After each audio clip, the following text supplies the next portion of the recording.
9મા તીર્થંકર અને 16મા તીર્થંકરની વચ્ચેનો જે સમયગાળો હતો ત્યારે એક અછેરું બને છે અને જેનું વ્યાખ્યાનોમાં વર્ણન આવે છે કે અસંયતોની પૂજા કરવાનું ચાલુ થયું.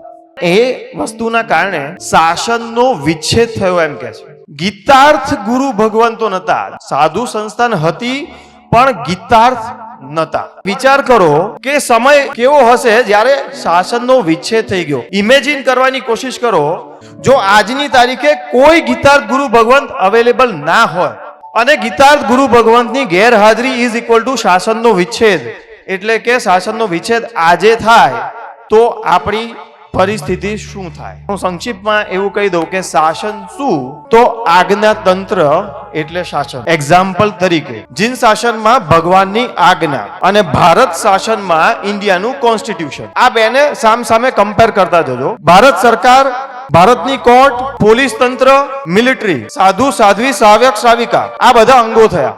જો ભારત સરકાર, ભારતની કોર્ટ, પોલીસ અને મિલિટરી કોન્સ્ટિટ્યુશનમાં શું લખ્યું છે એ સમજે નહીં, બધી રીતે અડધું સમજે અડધું ના સમજે, ક્યાં કયો રૂલ અપ્લાય કરવો એ ના સમજે, જો સરકાર એ ના સમજે કે ઇમરજન્સી ક્યારે અપ્લાય થાય ક્યારે ના થાય, જો કોર્ટ એ ના સમજે કે ક્યારે સિવિલ કોડ લાગે ને ક્યારે ક્રિમિનલ કોડ લાગે, જો મિલિટરી એ ના સમજે કે કોને ટેરરિસ્ટ કહેવાય ને કોને ટેરરિસ્ટ ના કહેવાય, તો ભારતમાં શું પરિસ્થિતિ ઊભી થાય? અને આ બાજુ જઈએ, જો ગીતાર્થ ગુરુ ભગવંતો ના હોય અને કોઈને એ ખબર ના પડે કે હે કોને કહેવાય, ઉપાદેય કોને કહેવાય, વિધિ કોને કહેવાય, અવિધિ કોને કહેવાય, વ્યવહારને ક્યારે અપ્લાય થાય, નિશ્ચયને ક્યારે અપ્લાય થાય, છેદ ગ્રંથોમાં કઈ રીતની માહિતીને ક્યારે ઉપસર્ગ, ક્યારે અપવાદ અપ્લાય કરવો, એ ના ખબર પડે તો શું પરિસ્થિતિ ઊભી થાય?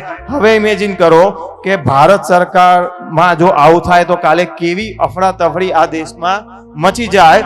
અને સામે જીન શાસનમાં જો આવું થાય તો મોક્ષ માર્ગ કદાચ વહેતો અટકી જાય. આત્મકલ્યાણ માટે જે આપણને જ્ઞાન મળી રહ્યું છે એ વહેતું અટકી જાય. The purpose of this life defeat થઈ જાય. આત્મકલ્યાણ કરવાનો મોકો ના રહે અને અલ્ટિમેટલી પરંપરાએ દુર્ભવ, નરક અને આ જ સંસારમાં ફરવાનું આપણા નસીબે આવે.